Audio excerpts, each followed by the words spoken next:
Hello. Hi, Gray. You're first. Let's go. Could you let me know how the audio is? Can you hear me? Can you hear the game? Anything too loud, too quiet?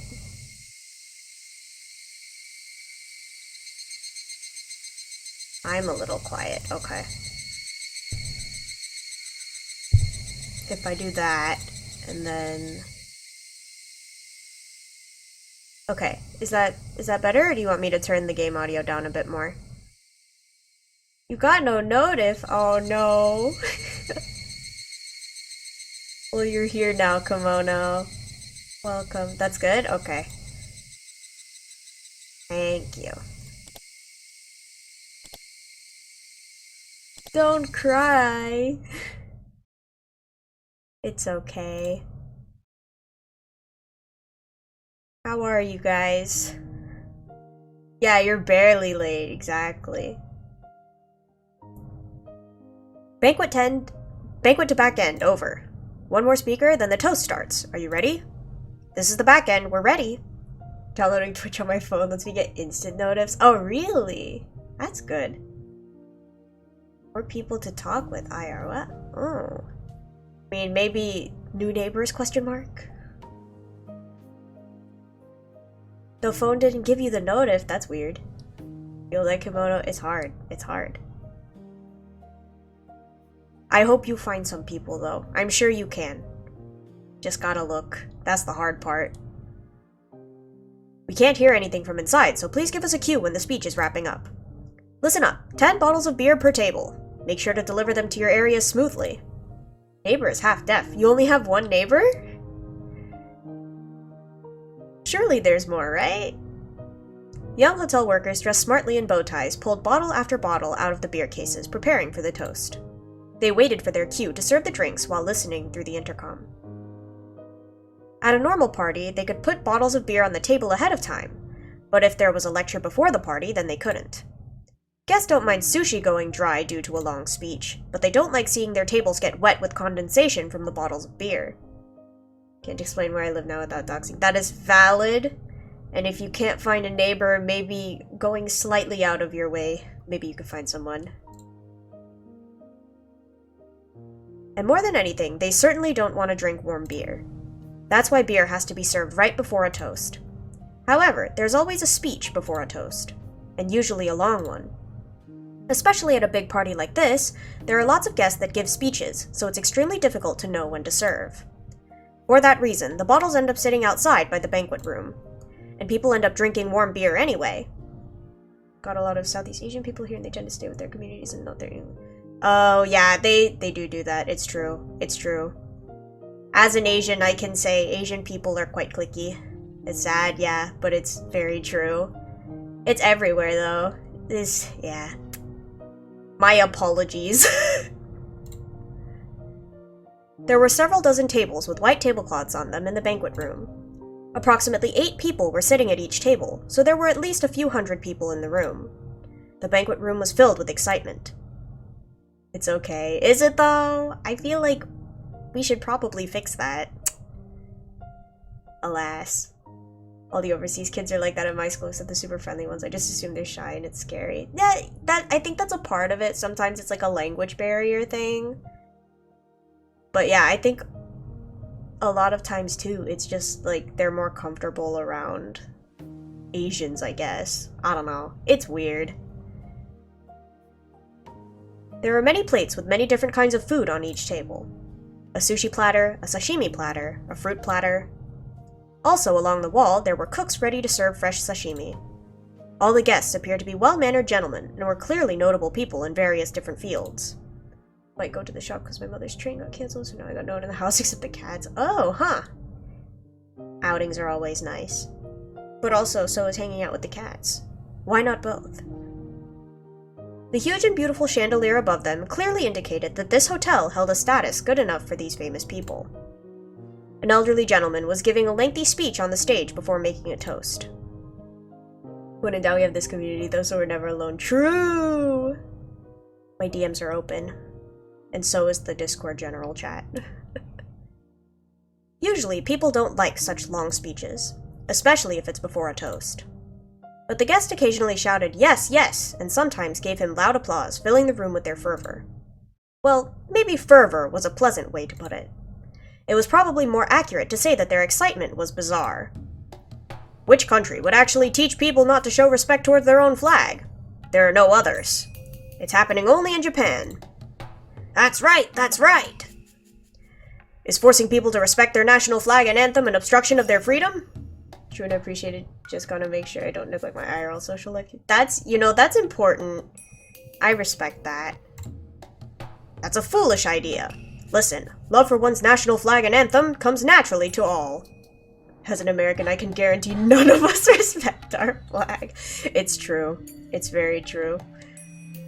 I agree as an American myself. To know ourselves, to know our culture, to understand our history and our country itself. Those are the things that make you realize that you are a Japanese citizen, that make you understand the part you play as a citizen of this country. And the feeling you get from that is love towards your own country. However, those anti-Japan teachers are proclaiming that it's militaristic brainwashing. Those stupid claims are wrong. What are those people doing anyway? They're teaching our children to hate being Japanese. They're the ones brainwashing them with this self-destructive education. They're teaching our children that Japan should be ashamed of itself, and that they should be ashamed of being Japanese. Forget who you are and deny your country. That's what they're teaching them. These innocent children listen and believe such nonsense. Of course they do. They go to school to learn things, right? If their teachers teach them that, of course the children believe it. Can you believe such corruption exists? We must do something about this country's education now, no matter what it takes.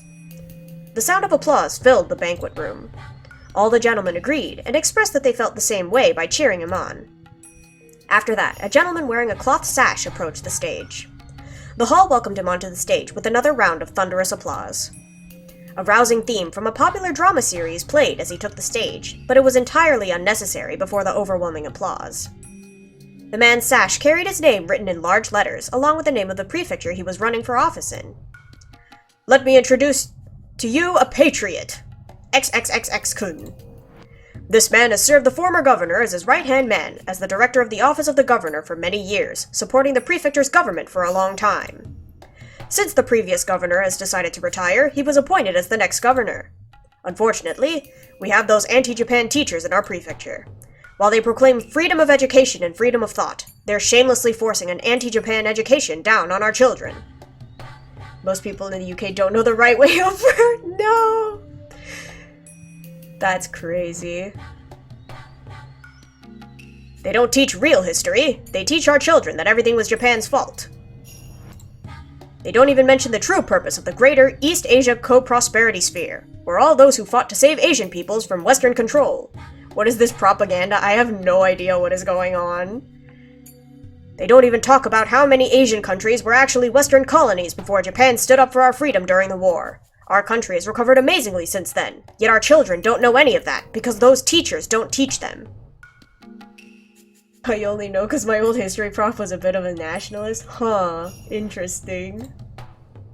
How truly, truly sad. I can't stand the fact that those anti-Japan teachers are actually teaching our children alongside those teachers who take teaching seriously. They are insulting our educational institutions. I will become a governor and get rid of those teachers. I will straighten out our education system and make sure our children will grow up to be decent young people who can carry on Japan's future. He, XXXX-kun, announces his candidacy for the next year's prefectural governorship. We appreciate your support for him. I promise I will straighten out Japan's education system. Thank you for your support. Again, the banquet room filled with applause. The man was receiving a standing ovation. I need to explain a bit about this banquet before you misunderstand. Please do. I am confused. It wasn't the conference of a political association or a lecture by a political candidate. It was hard to believe, but this was nothing more than a meeting of a college's alumni association. Hello, Fano, welcome, how are you? This guy really said Japan did nothing wrong for real. That's crazy. Everyone should be familiar with what those are. Whether it's elementary school, junior high school, or college. Once you graduate from one of those, you normally belong to an organization of alumni. You receive invitations for reunions where you enjoy talking about the good old days. I know Asian countries do this because Korea does this too, but I don't think Merca does it, right? Surely not. Extreme nationalists are a bit kooky. How am I? I'm doing good. How are you? I'm excited to be continuing this, but I am a little confused right now. The story is wild. However, there are many different types of such organizations. Worn out? Oh no! Hopefully you can get some rest. Some relaxing time is always good. Some are simple, and some are united with much tighter bonds. And once an organization becomes united with those tight bonds, it's no longer a simple organization of alumni. Pretty intense workout. I mean, that's good though, right? Rather, it becomes a significant faction known as an alma mater clique. Yeah. I should work out too, but I've started doing push-ups every night before bed, so that's something. Nothing to the point of exhausting me, but we're working on it. In Japanese society, it's traditional for graduates to form tighter bonds that go beyond the level of an organization. Also, the more superior the alma mater, the stronger the tendency holds true. The Imperial University, one of the best universities in the country, is famous for the deep bonds its graduates form. Why do superior people like to bond? It may be because they take pride in being superior, but more than that, maintaining connections is the most significant reason. All Imperial University graduates are elites in their respective fields. They are likely to succeed and become important people. When they do, the unity of their alumni association gains immeasurable meaning. In fact, even today, the Imperial University graduates maintain their tight academic clique, and they hold great influence throughout many different fields. Superior people like to bond because they're better than everyone, okay. That big brain. Very big brain. They interact with other universities as well, so the graduates' bonds are extremely tight even today. Additionally, while Imperial University refers to the University of Tokyo, sometimes it's used to mean all 7 major universities in Japan. They're located in Tokyo, Kyoto, Tohoku, Kyushu, Hokkaido, Osaka, and Nagoya. They're all great schools. There happens to be an organization of alumni that includes all of those 7 universities. The elderly gentlemen in this banquet room were each from one of those organizations. However, not every graduate would get an invitation here automatically. It is a society of select gentlemen, and in order to become a member, one must first fulfill several conditions, such as recommendation from an existing member, contribution to the society, possession of status, and so forth. Therefore, all the members are important people from different fields, and obviously the power of this organization is of a political nature. But there's one more very important criterion one has to meet to join. Strong patriotism, a heart that longs to contribute to Japan and its rebirth. As a result, this organization has become extremely nationalistic. Up on the stage, the candidate for the prefectural governorship was still talking passionately. And among those elderly gentlemen in the crowd, Takano can be found. Takano seemed used to this kind of conference and seemed unsurprised at anything that was said, but at the same time she looked rather fed up with it. As she was in attendance, she must have been one of their members, which meant she possessed not only an extremely excellent academic background, but that the older gentleman here had acknowledged her equivalent contributions to society, and that she possessed strong patriotism. However, her academic background was the only qualification she had met to join. She was only able to join as a special case because of her connections. She didn't even hold prejudiced ideas like the other members did. So why was she here today? Probably because of the same reason as the man giving a speech up on stage. Takano's lore is so insane, abuse and ultra-nationalism. For real, what is she? The man on the stage didn't actually have prejudiced ideas, much like Takano. He only prepared a speech that he knew the guests would like. Politicians only want votes. Each and every person has a vote, but appealing to each one of them takes too long. So the most efficient way is to appeal to organizations with a unified idea and a unified will. In other words, this man was giving his speech so that he could garner support from those powerful people. The elderly gentlemen in the banquet room will then do their best to support him, since he appears to share their ideals. They can offer many different kinds of expediency, support, and assistance. To an outrageous degree, I might add. If the day's event continued in the same way, the organization would likely decide to officially support him. They would probably give him a great deal of financial aid. They'll assist him in different ways as well. Of course, the man on the stage won't be the only one gaining something. When he wins the election and becomes a governor next year, the organization will welcome the governor as a new member and gain even more political influence. And eventually, the organization will become so powerful that nobody can ignore it. Those of you reading this right now probably get the sense that they're no mere alumni association. You'd be absolutely right. After reaching this level, they were a fine syndicate. No, they would be a secret society if the group wasn't so open about its activities. Now, I'm sure some of you readers are brushing this off, thinking there's no way such a suspicious organization could exist in Japan. But everything I've explained is entirely true. There are several such influential groups and organizations within our society, and you need to understand that they hold powerful political clout and influence our national policies. Some are alma mater cliques like the one I've described above. Others are scientific societies serving different parties, industrial groups, advisory committees, religious organizations, community service groups, and so forth. Also, there are right wings and left wings, the hawk and the dove. I won't go listing their specific names here, yet you've probably read them every now and again in your average newspaper. In Japan, the terms for such forces aren't very common. Most of you readers probably think of a suspicious organization wearing white hoods when you hear the phrase secret society and laugh it off. But unfortunately, that's a huge mistake.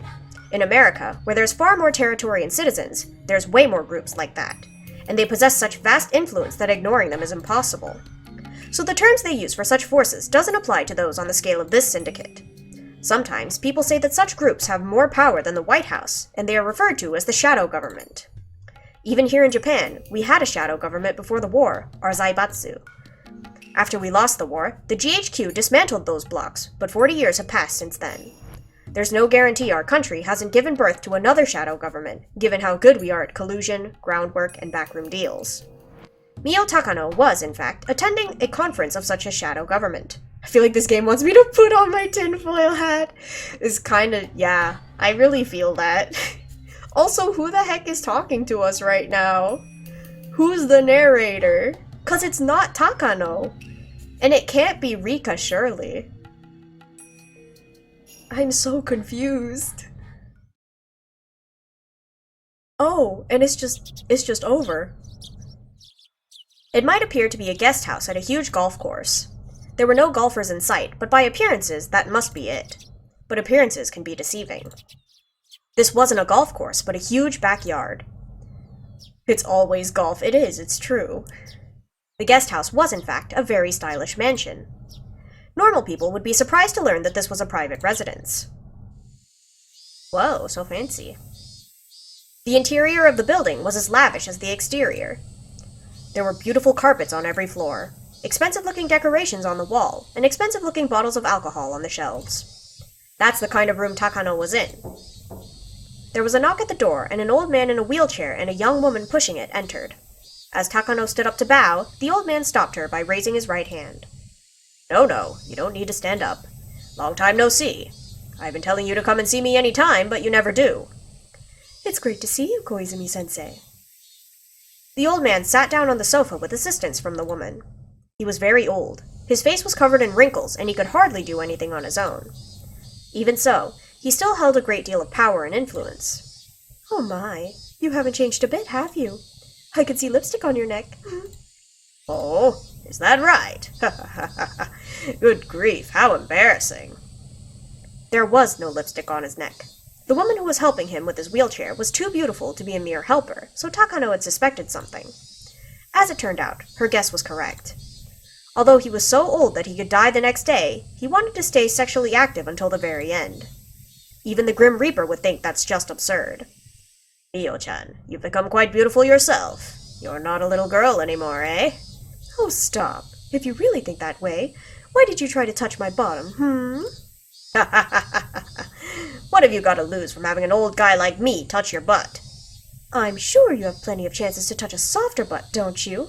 Their depiction of people in power is a little too accurate. It's insane. What am I reading? Takano and the old man enjoyed a tasteless conversation. They had clearly known each other a long time and were very close. The young woman came back in to serve tea. After she left, the old man started to speak. Anyway, I'm so proud of you, Mio-chan. I'm sure your grandfather in heaven is proud of you, too. I hope so. but I'm not even close to approaching the level of my grandfather's great work. Hi, Draven, how are you? It's going pretty good. The story is a little wild. But yeah, we're used to this. Takano-kun was unlucky in many different ways. The era he lived in, if he lived in a different era, I'm sure he would have finished his research. But he lived in that era, and ironically, that was why he noticed the existence of the Hinamizawa syndrome. The world today is in the nuclear era. With America and the Soviet Union glaring at each other over mounds of nuclear stockpiles, it takes nukes to have authority as a major power. Yet we've forever abandoned our nukes thanks to our 3 anti-nuclear principles. In this age, we are now a nation without nukes. How deplorable. In the middle of the 20th century, despite rising tensions between East and West, there was a temporary peace known as the Cold War, brought by a balance of nuclear weapons pointed at one another. Permanent memberships in the United Nations were monopolized by nations with nuclear arms. They secured their predominance with nuclear weapons, bound the world with nuclear non-proliferation treaties, eternally banning non-nuclear nations from the world stage. Cold War peace? I don't know how accurate some of the stuff they're yapping about is. It seems a little sus. For Japan to become a nation that can compete with the world, it must develop nuclear arms or something as powerful. That's what some people believed, at least. Realistically, Japan will never arm itself with nuclear weapons. I know. The citizens wouldn't accept it. Even if the government ignored their opinions and armed itself with nuclear weapons, it wouldn't work. By abandoning nuclear weaponry, Japan gained the deterrent power of the United States. Though some people thought the only way for Japan to become equal to the United States would be to get nuclear arms of their own. But realistically, that was impossible. Even if Japan armed itself with nuclear weapons, that wouldn't automatically let Japan join the great powers. Takano and the old man discussed the balance of nuclear power in the world. Eventually, the sound of the cuckoo clock reminded them to return to the main subject at hand. The old man pointed to the attaché, I don't know how to say this word, case that had been sitting next to Takano. Takano nodded once, opened it up, and removed the contents. There were brand new bills packed in it. How much was actually in there?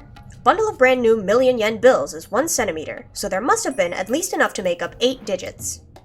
There were also 2 more attaché cases by her side.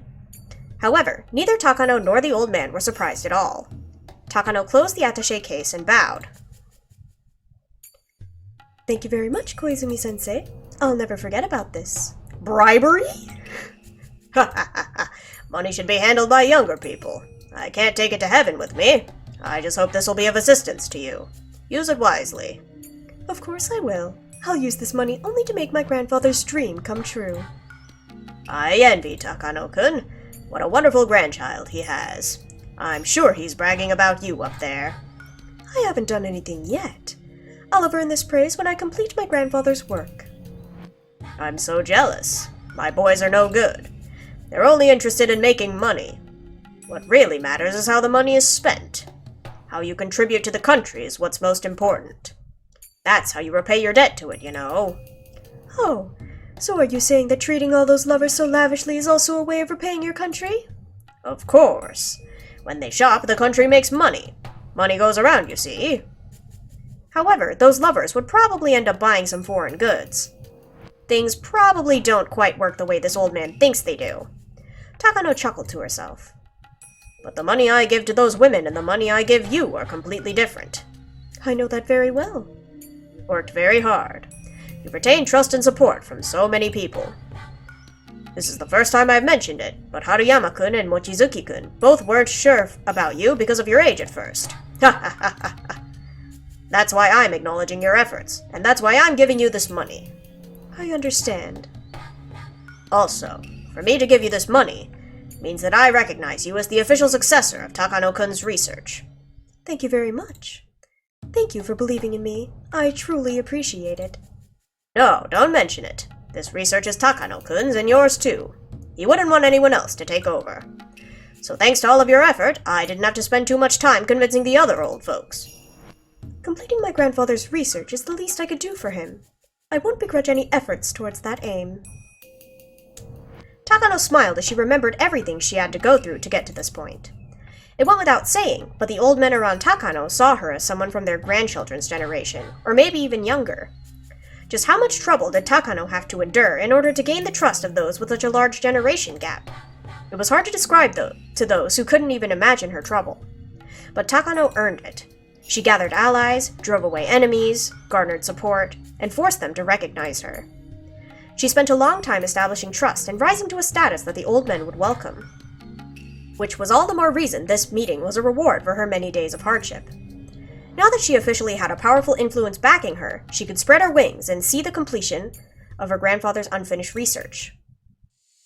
Well, now that you're officially continuing Takano-kun's research, there's something I need to tell you, Mio-chan. What is it? I'm listening. The old man paused and pulled an expensive cigarette from the cigarette holder on the table. Takano lit it up for him. She didn't smoke herself, but knowing that the old man did, she kept a lighter in her pocket. The constant buildup of little gestures like that were how she gained the trust she held today. Takano-kun noticed the Hinamizawa syndrome in Manchuria, not Japan. Yes. According to my grandfather's journal, around 1940, he learned that many soldiers sent from Hinamizawa to the Kwantung Army expressed terminal symptoms, which led him to surmise that an unknown infectious parasite dwelled in Hinamizawa.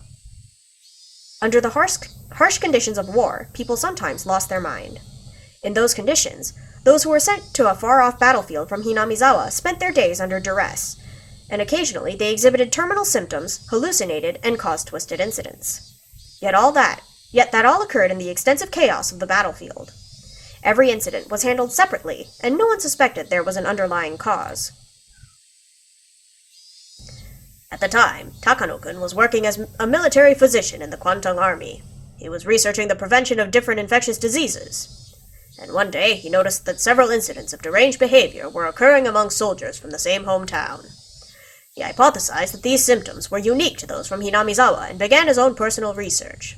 He hired soldiers from Hinamizawa as workers in his research center and studied them there.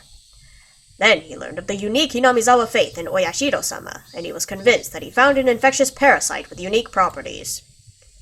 Some may wonder how he could be so certain that these symptoms were caused by unusual parasites.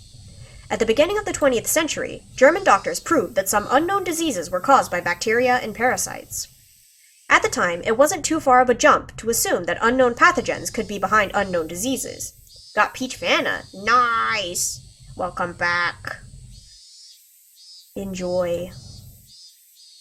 For instance, in modern times, it's been revealed that beriberi is caused by vitamin B1 deficiency, but at the start of the 20th century, many loudly proclaimed that it was the work of an unidentified pathogen. They make peach ID to find this? I've never seen peach either. Maybe it's only in, certain locations. Special flavor. Limited edition, perhaps? Yes, my grandfather predicted that his research would be valuable to the army, so he asked for a budget, but they just laughed at him. Pineapple's your favorite, but they were all out. Aww. Have you tried peach before, though? Or is it new? Oh, pineapple's also your favorite. I see.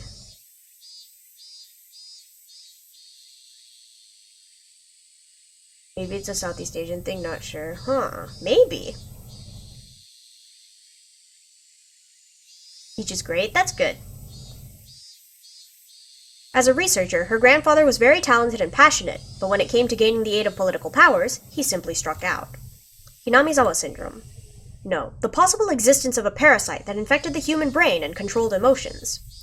Even though he made the remarkable achievement of discovering a mystery no one had explained before him, he was unable to convince others of that achievement, and spent his life alone, unable to garner support, and unable to achieve proper recognition for his achievement.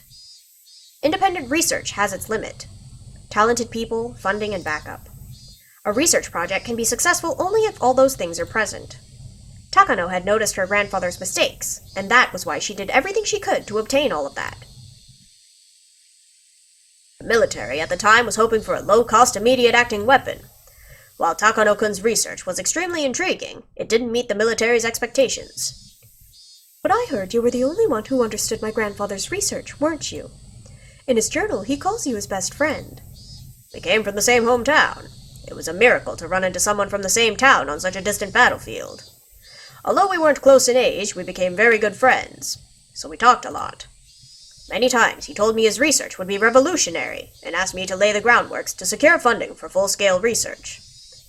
I read in his journal that you talked to many different people about his research. Unfortunately, its value was never recognized, but I'm sure your support meant a lot to him. But I was never able to really do anything for him. That's why I wanted to help you, Mio-chan. Helping you is like atoning for my mistakes.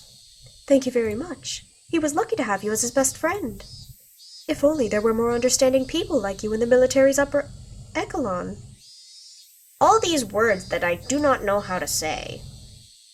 It is very regrettable to think that my grandfather's life might have been different. The old man closed his eyes and paused for a moment. Shortly after that, he looked into the distance and spoke. Actually, that isn't true at all. The higher-ups were interested in Takano-kun's discovery. What? I've never heard that before. Then why didn't they support his research? Something came up, and they couldn't let him look into Hinamizawa syndrome. Only a few of the top brass and myself knew the reason. Now that all but myself have passed, I think I should tell you, Mio-chan, since you're carrying on his work. What came up? What was it? Takano had believed until this day that her grandfather's research was ridiculed by everyone, which was the reason why it had never gained any recognition. Her grandfather had asked the military for funding so he could uncover the secret of Hinamizawa syndrome during the war. But just like the old man had said earlier, the military wanted an instant-acting weapon. That was why they weren't interested in his research. That's what she had believed. But as it turned out, the military had actually shown an interest after all. Before I go on, I need to explain about the Kwantung Army in Manchuria at the time. While the Kwantung Army was stationed in Manchuria, opinions were divided on whether to advance our forces north or south. At the time, Japan had troops in Manchuria, but opinions were divided on advancing north to deter the Soviet Union, or advancing south to expand our territory and secure resources. With the Soviet Union and its predecessor, Russia, being a landlocked frozen nation, they had long yearned for an ice-free port that wouldn't freeze over in winter. They had made numerous attempts to expand their territory southward, too. Those expansionist policies were said to be a cause of the Russo-Japanese War. In the history books, it said that Japan won the Russo-Japanese War, but it was actually a draw ending in peace signed at the Treaty of Portsmouth. Both sides had simply set aside their spears after mutually exhausting their forces. It wasn't like Russia capitulated and offered a complete surrender. As a result, the perception of the Russian threat continued to smolder.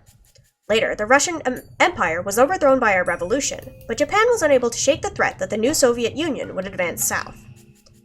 According to the history books, Japan went south. They signed the Soviet-Japanese Neutrality Pact and abandoned the northern advance. As a result, when the Great Patriotic War began, the Soviet Union was able to respond to the pressure on their German front by pouring in their eastern forces. Though the Germans had managed to lay siege to Moscow, the Soviets launched a massive counteroffensive that returned the tides of war. I'm getting tongue-tied. Even with the Soviet-Japanese Neutrality Pact, the Soviets couldn't tell if Japan would attack them at some point. Because of that threat, the Soviets had to leave some forces in the Far East, and they weren't able to devote enough troops to the German front. For starters, the Soviets had forged the Germany-Soviet Non-Aggression Pact too. Yet Germany broke the treaty and attacked the Soviet Union. To make matters worse, Japan and Germany had forged a military alliance. I'm at the point where I can't even tell what's factually correct anymore. My history degree senses are ringing. Kimono, can you tell us what's factual and what's not? Because I don't know either. With all those factors in play, the Soviets naturally couldn't trust Japan to uphold their neutrality pact. Ironically, the Soviet Union was the one who broke the pact, but I won't go into that now. Exactly. They signed the tripartite? Tripartite? How do you say words? They signed a defensive pact, not an alliance with Germany? Huh. They signed the tripartite, I don't know, because he expected Japan to keep the Soviets' other front in check. But ultimately, Japan abandoned the North. With the superior German offensive, many supported the idea of waiting and watching it play out.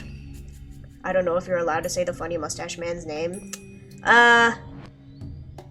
You know, if the VOD gets muted, so be it. Because on YouTube they have to censor it. Gotcha. I'll edit it out. Thank you for letting me know. I believe that even if we did advance north, it would be after Germany conquered Moscow. However, that plan was exposed to Sorge. Sorge? Is that how you say it? I don't know. And the Soviets transferred their heavy tanks from the Far East border to the German front. Soviet, more like Soviet. Amazing. That one's a good one. That secured Germany's defeat at Moscow, and the Germans began seeing a string of defeats, starting with the Battle of Kursk. It was a turning point in history, huh? During the Cold War, the Soviet Union was recognized as a global power, but at least in 1940, the Kwantung Army didn't think it was a particular threat. Japan had earned a victory with the Russo-Japanese War, and they took the new Soviet Union government lightly, assuming it wouldn't be stable after overthrowing the Russian Empire. Kursk was a turning point, that is right. Okay, let's go. That underestimation was corrected after the Nomonhan incident in 1941. After several fierce, short-term battles with the Soviet Union's advanced mechanized corps that led to great losses, the Kwantung Army realized that they shouldn't fight the Soviets, and that inclined Japan towards the Soviet-Japanese Neutrality Pact. Japan lost a border skirmish with the Soviets. Oh, I'm learning. But at the very least, up until the Nomonhan incident, the Kwantung Army was strongly conscious of the Soviets and divided on advancing north or south. They mentioned it, yeah. Thanks to that, there were also voices advising caution, suggesting we avoid all-out war with China in order to shore our forces against the Soviets.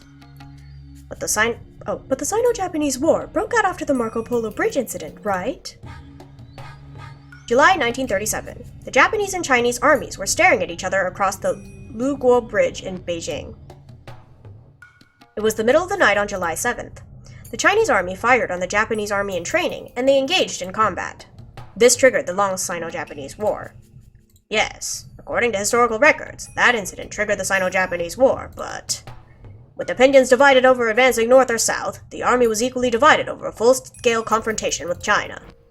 No, in fact, we even received orders from the General Staff Headquarters to resolve the matter quietly before the incident grew much bigger. So those supporting the northern advance wanted to settle the Battle of Luguo Bridge quietly, insisting that conflict with China was pointless in light of their anti-Soviet strategy. Japan occupied Siberia in the 1920s, but then the government actually managed to curtail them and force them to retreat. However, those on the mainland supporting the southern advance used this incident as cause to dispatch more troops to China. They enacted hard policies against China, and thus the Marco Polo Bridge incident became the trigger for Japan and China to enter all-out war. I went loco when reading about the Marco Polo Bridge stuff for school. Oh, really? Why? Was it one of your more interesting subjects? One of your favorites? After that, in their bitter struggles in the Nomonhan incident, Japan greatly revised their Soviet strategy. It was a really hot mess on the ground back in Japan. They signed the Soviet-Japanese Neutrality Pact and secured the route for their southern advance. The Sino-Japanese War got worse and worse. If the Marco Polo Bridge incident hadn't happened, it's possible that history would have gone very differently. Maybe we would have ended up in a war with them anyway. I knew about it and wanted to learn the stuff that isn't so I see, that's fair. However, if the South faction didn't get that chance, the military authorities would have kept restraining the Soviet Union, and the Soviets would have had to divide their forces between the East and West. And maybe, Germany could have invaded Moscow. Then Japan could have gone to Siberia. The map could have been very different today. Germany wouldn't necessarily have won the war if it had succeeded in taking Moscow. England was keeping its strength on the other side of Dover Strait, after all, and the United States was poised to enter the conflict. Besides, Napoleon once occupied Moscow, but in the end, he couldn't beat their winter and had to withdraw. It is one of those ifs, huh? The Axis might have won the war. Yes, it's possible that the gunshot from the Marco Polo Bridge incident changed the tide of history. Both sides had different opinions of who fired the shot, right? According to the Japanese side, a Chinese soldier fired a shot at a Japanese soldier who got too close to the Chinese camp. However, the Chinese side claims that the shot was a conspiracy invented by the Japanese military.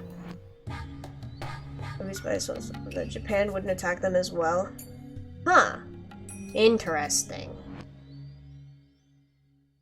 So he knew. But the shot was fired. Even though nobody knew who actually pulled the trigger, it sparked the Sino-Japanese War. Yes, that's what the history books say. But, Koizumi-sensei, what does that have to do with my grandfather? The Marco Polo Bridge incident. A shot was fired at a unit that was training in the middle of the night. Everyone was summoned for a roll call. They were missing one soldier.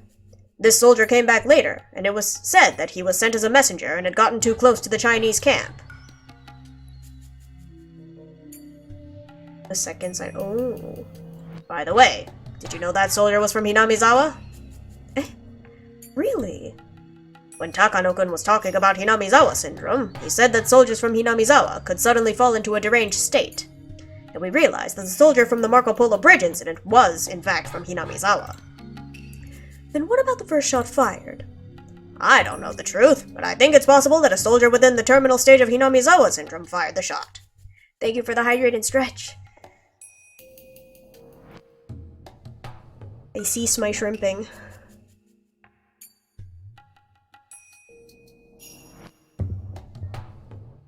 That soldier was killed in the incident.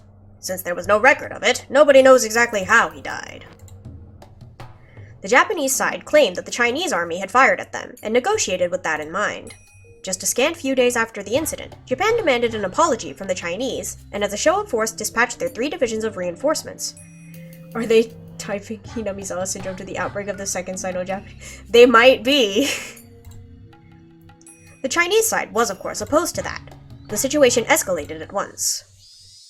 Research into Hinamizawa syndrome continued. The higher-ups thought it would negatively influence the Japanese army's claims. So, in order to avoid the risk of traversing that political gray zone, they rejected Takano-kun's research. So, because of that, they refused to even consider my grandfather's research so long after the war ended too? Yes, that's exactly it. The war is over now, but there are still some conflicts there regarding historical recognition. Even if Takano-kun didn't mean for it to happen, if his research into Hinamizawa syndrome became public, it might cause a resurgence of quarrels over the long-ended war. Cute. Certain authorities were afraid of that, so they made sure his research was ignored even after the war. I was long warned not to aid him in any way myself. Takano tried to remain calm, but she couldn't stop herself from grimacing. She had just found out the real reason why her grandfather's research had been ignored. It was because of secret maneuvers by political masterminds. If those masterminds feared it so much, ironically, that meant they acknowledged the importance of his research. Takano was saddened and frustrated to no end by her grandfather's lonely life. However, they're all dead now. I'm the only one who knows about this. If Takano-kun was still alive, I was going to apologize to him and give him my unconditional support. But he's no longer around. That's why I'm apologizing to you and offering to give you my full support instead. Are you sure? Wouldn't research into the Hinamizawa syndrome dredge up those same subjects again? It's different now. Besides, research into the Hinamizawa syndrome may produce more than a mere local disease. Depending on your research, post-war Japan may gain a trump card that makes it a world power once more. So the tides and times have changed then? That's right. Unfortunately, Takano-kun didn't live long enough to see that tide change. But he has you to continue his research. This is weird because it's like painting Takano as a hero of sorts, even though yeah, it's true. It's like they're giving her perspective of things because she thought she was in the right. Or at least I assume she did, because she didn't seem apologetic at all. It's like, ooh, it's so weird. Japan is like the second or third biggest economy at this point. I'm not surprised. So as long as I'm alive, I'll give you my full support. I promised to help Takano-kun, but because of various things, I couldn't do anything. So I want to make up for that as long as I'm alive. I think that's the least I could do for the man who called me his best friend. Koizumi-sensei, thank you so much. Oh, don't mention it. I'm glad I was able to tell you everything before I died. Anyway, until I'm gone, I'll make sure you get everything you need, okay? So if anything comes up, be sure to let me know. I'll do anything for you. Takano couldn't even imagine what kind of bond this old man and her grandfather had between them. But thanks to that bond, Takano was able to gain a powerful supporter. Tears welled up in Takano's eyes as she gave him an emotional look, but in her mind she was practically dancing at the promise of the old man's full support. I've seen papers arguing that Japan attained all their war goals post-war since it became the economic Southeast Asia because China wasn't. Huh. I mean, perhaps, I don't know. Not sure what the nationalists are trying to do. Who knows? Who knows? The old man and Takano both bowed at the same time to show each other their appreciation. Especially because we have some corrupt rich free supporting her and it really makes it all questionable. I'm glad she has a complex character though, yeah. I feel like there's so many gray areas when it comes to, like, everything in this story, right? It's all so complicated. There's so many layers. Once that was done, the old man became a little more serious. After that far too lengthy preamble, he finally said what he really wanted to tell her. So there you have it. This is what I wanted to say. The Hinamizawa syndrome has the potential power to make history. It may even twist the fate of our country. So keep that in mind and be careful with your research. Gray areas. Did Gray write the story? I mean, be a genius if they did. Because, like, as questionable as the story is, it's so interesting, you know? After the proprietor finished serving the food, she bowed and left. The room was very tastefully put together, reminding them of a tea ceremony room. While it was sparsely decorated, quite a bit of money had obviously gone into it. Shh, amazing. This was a very famous Japanese restaurant, where many high-up officials and other important people held secret meetings. Takano was there, accompanied by about 5 gentlemen. She was sitting slightly further away from the men. They were clearly in a much more important position than she was. One of the men, wearing an expensive double-breasted suit, told Takano not to be so nervous. Please relax, Takano-san. What we read is very interesting to us. I can't believe this research was just sitting there for dozens of years. It is surprising. I thought most of the research on BC weapons the Japanese military conducted during the war failed to bear fruit. And nothing was left after the US military confiscated even the fundamental research. I heard this research was barely even glanced at by the top brass. I see. So that's why nobody knew about it and GHQ didn't investigate it. In that sense, at least, it was truly fortunate. Interesting that Dr. Takano's research would be succeeded by a different Takano-san. I suppose that's fate. It's like the deceased is using your body to complete his life's work. Maybe that's true. I feel a mysterious connection to him, too. Takano adored Takano Hifumi and called him grandfather, but she hadn't revealed that relationship to others. She realized it wouldn't be beneficial for people to think that she was involving personal feelings into her continuing Dr. Takano's research. So publicly, she once had exchanges with Takano Hifumi, and after his death discovered his research documents with his remains and chose to carry it on. At least that's how the story went. Well then, what do you think? The defense agency was very interested. According to Nakagawa-kun, the defense agency's Technical Research and Development Institute showed great interest. They offered to sponsor the research too. Oh, that's wonderful. Congratulations, Takano-san. Thank you very much. Here's what they said.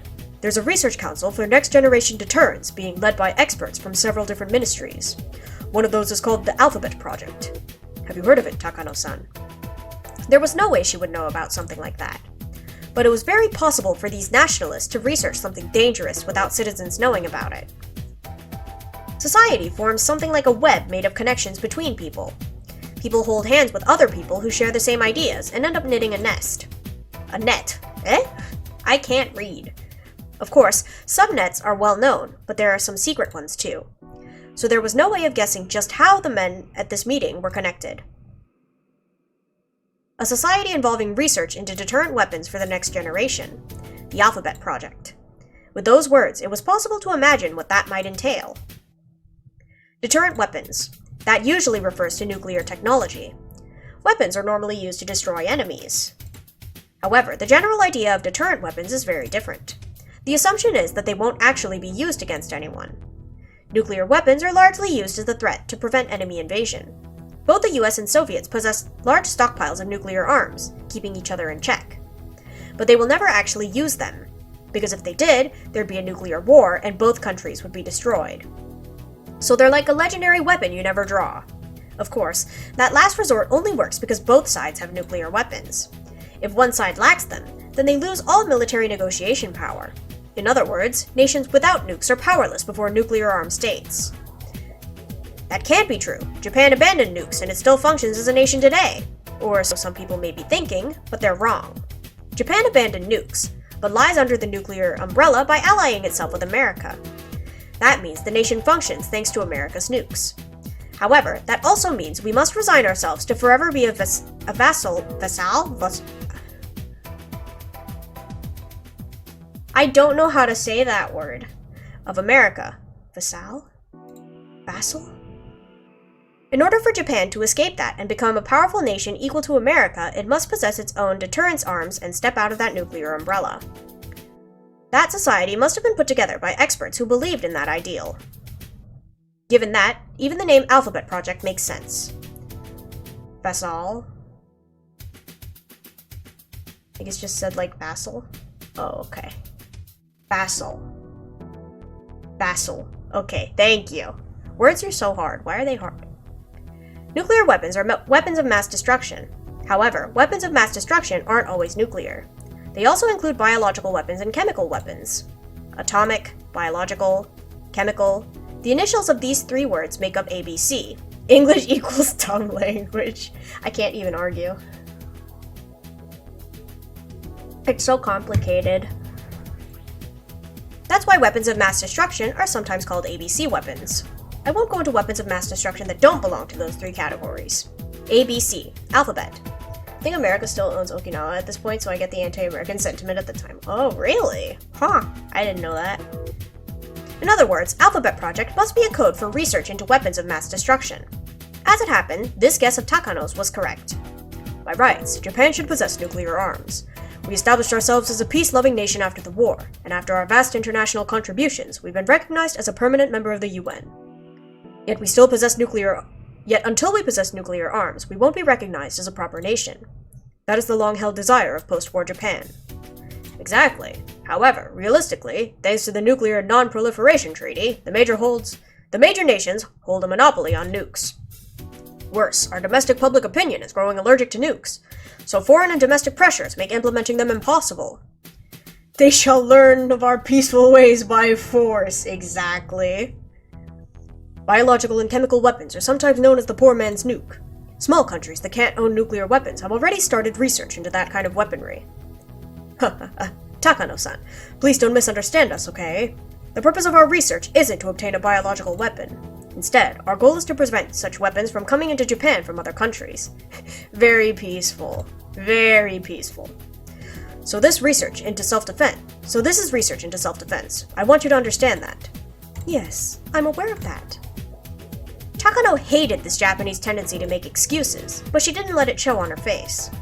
No matter what they said, they already saw the value in using this research towards biological weaponry. However, in truth, that was just an excuse as well. If they actually wanted to research biological weapons, then it would be much faster to research diseases like smallpox and anthrax instead of an unidentified disease like Hinamizawa syndrome. So it wasn't actually correct to say that the defense agency was interested in it as a biological weapon. In other words, Takano needed a powerful sponsor who could back her up with funding, personnel, and a facility to conduct her research. So she used her connections and turned to the old men behind the government and the economy, reaching out to each of them and getting them to forcibly pull funding out from the defense agency under the excuse of its application towards biological weaponry. That was the truth. Therefore, her project wasn't officially recognized by the defense agency. To be exact, the people who secretly controlled the defense agency were the ones who knew about it. These masterminds diverted funding from the defense agency to the Alphabet Project, and then they pushed for Takano's research to be a part of it. Takano gets her funding, and the influencers get to drain public funds through kickbacks. Considering that, it was doubtful this project was genuinely about researching the next generation of deterrence arms. Fun fact, Japanese research found the cure for frostbite. Really? Huh! Good for them. It was probably just an excuse for the masterminds to funnel money into their own pockets. Not so fun fact is how they found out. That's true. Okay, yep. Yikes. Well, those complicated matters didn't matter to Takano. Yeah, that's a big yikes.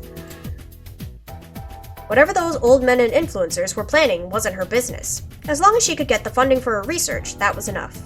Either way, Takano had found her sponsor. It was one of the biggest organizations around, too. This had always been her grandfather's dream. Takano was trying to stay calm, but she was about to jump up and down in excitement. Nakagawa-kun says that once the research gets underway, he doesn't mind buying it out. Although it's still incomplete, he definitely sees potential in it. You're absolutely right. This research is only halfway complete. Sufficient funding, facilities, and personnel will be indispensable. I did a deep dive on wartime experiments like a month ago, and now I know too much and I hate that it's useful knowledge. Dang. I mean, at least it's educational, ? About that. Here's where the negotiations start. But apparently, they wish to take on this research in its entirety. I feel bad saying this, but they think the burden is too much for you to bear alone. Hearing that put quite the damper on Takano's ecstasy. I'm not trying to make money off of this. I'm working as a researcher purely out of intellectual curiosity. What I need is a sponsor, and what they seek are results. That was the relationship I'd hoped to establish. Takano realized she was talking rather breathlessly, so she tried to calm herself down. Either way, they'd be backing her research. Considering they're hoping for results that merit the budget, they probably feel that Takano is still too young to handle it. I know. You've been working on this for a long time, and you don't want anyone to just grab it from you, right? I totally understand that. Of course, we've already informed them. So here's the compromise we came up with. First, we'll start your research as an offshoot of the Alphabet Project. Once you have the Board of Directors' approval, you'll be given official funding. We'll have you participate in the project as an associate researcher, and you'll take part in the research that way. If she wanted their funding, she'd have to fall under their authority, of course. So far, she had no objections. However, the Research Society has listed a few conditions in exchange for funding this project. First, as was just mentioned, is to entrust the position of lead researcher to an individual that is skilled and talented in this field of research. I hate to interject, but who would be more knowledgeable about this than me? Other than the late Dr. Takano, of course. Now, please calm down, Takano-san. I understand how you feel. Still, how is this any different from selling my research to this individual? This isn't what we discussed at all. Calm down, Takano-san. Those cunning old men didn't miss sight of the faint leak of anger that crossed Takano's expression. They gave evasive laughs as if remarking how immature she was if she still let her emotions show over such a little thing. However, they weren't laughing to look down on Takano. On the contrary, they were trying to tell her to wait until the end. Of course, we'll make sure you get your way.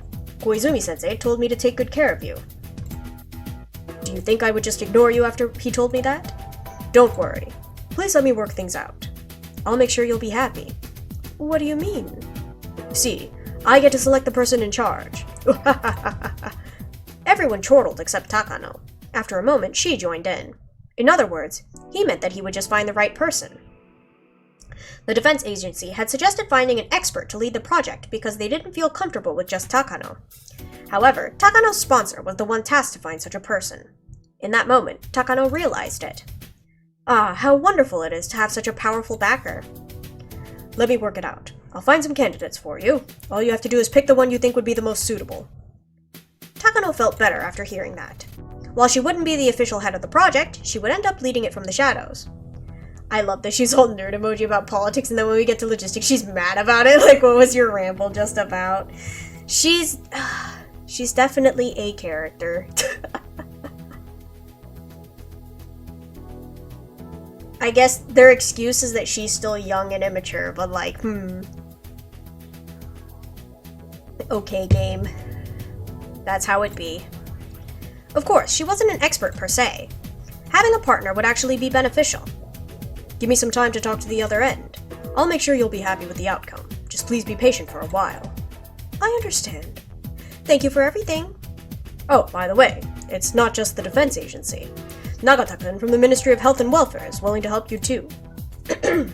He introduced me to Ito-kun from the National Institute of Infectious Diseases. He's willing to help you with equipment and other technology. Really? Thank you so much. This is a national project, isn't it? Congratulations, Takano-san. This is all because of your effort and the deceased Dr. Takano's hard work. Oh no, this is all because of Dr. Takano. I haven't done anything yet. Being humble is a good virtue. Just like Koizumi-sensei told me, you truly are a nice person, aren't you? Nice person who yeets an entire village just to quote-unquote become a god. Ah yes, very humble and nice. No wonder he adores you. Anyway, they want you to join the defense agency. Luckily, you have a doctor's license, right? We'll secure your position as a medical officer of the TRDI. Do you mean I'll be a public servant? I wasn't expecting that. All the organizations that are involved with the Alphabet Project are public institutions. The SDF is actually interested in this research as well, and they're making strong requests to dispatch some of their personnel too. So depending on the circumstances, you may be treated as an SDF member. Well, just think of those matters as officials squabbling over jurisdiction. So to stand above those officials, you'll need your own official position. No matter what, we'll make sure you'll be happy, so please don't worry about anything. I understand. I'll let you work things out. But knowing Dr. Takano's research was once rejected by the old Japanese military, it's hard to believe that the Self-Defense Force is interested in it now. Well, that couldn't be stopped. With the war situation worsening, the Japanese military sought something with immediate effect. Something that could turn the war around. I don't think they were looking down on Dr. Takano's research.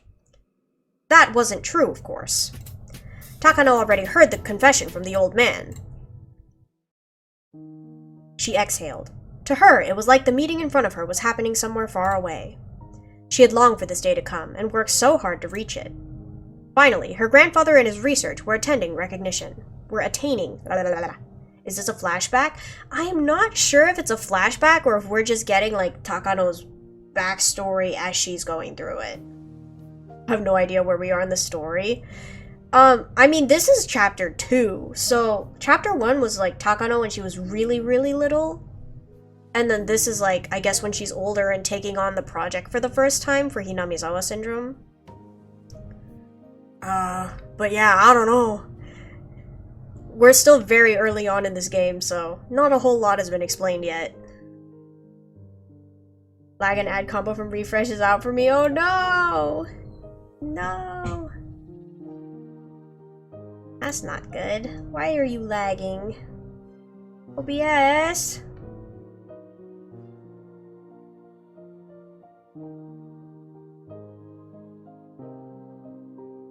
Okay, let me run a 1-minute ad, and then hopefully you guys can get multiple refreshes out of that. So we'll BRB. This was the day she had dreamed of. So she was frightened just imagining that it might be an actual dream. True joy can't be felt all at once. Oftentimes, it's a delayed reaction. Takano thought that must be exactly what she was feeling. I imagine you'll probably be given a field officer's rank. Since you'll be second in command, you'll likely be a major. That's wonderful. Major Takano, huh? My, I'm a little jealous. As a man, I wish I had a rank like that. Boy, oh boy. Major Takano, huh? Mm-hmm. A major? What does that signify? Well, it's reasonably high in the rank system of the self-defense forces. It's like a sub-manager at a company, I guess. That will be your rank once the project gets underway. It's equivalent to a lieutenant commander in the old Japanese military. What a coincidence! Dr. Takano was also a lieutenant commander in the old military. Takano remembered suddenly. They were right. Her grandfather had been a lieutenant commander in the Japanese military. Everything she had done until today was so she could continue her grandfather's research.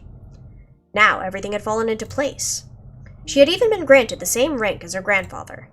She'd always believed that succeeding his research would be the proof that they had a bond tighter than blood. And now she would even be the same rank as him. This is fate, Takano thought. Maybe this is even a message from Grandpa. Yes, it must have been a shout of encouragement from heaven. It was proof that she inherited not only his research, but his will as well. Takano couldn't help but feel a sense of destiny for attaining the rank of major.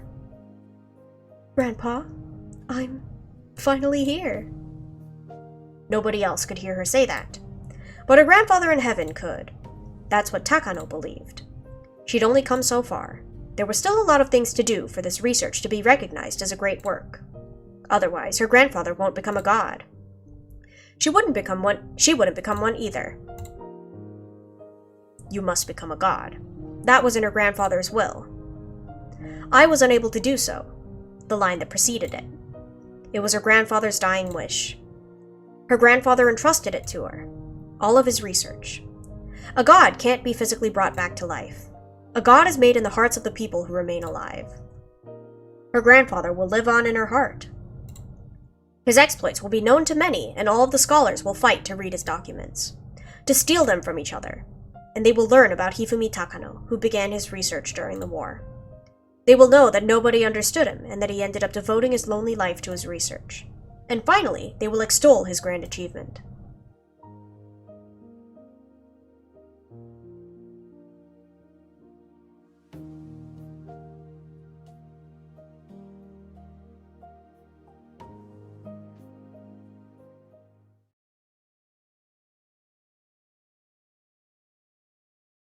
And there's still no tips. Okay, the lag is like really bad, so I think we're just gonna end it here for today. This sucks. Sorry, guys.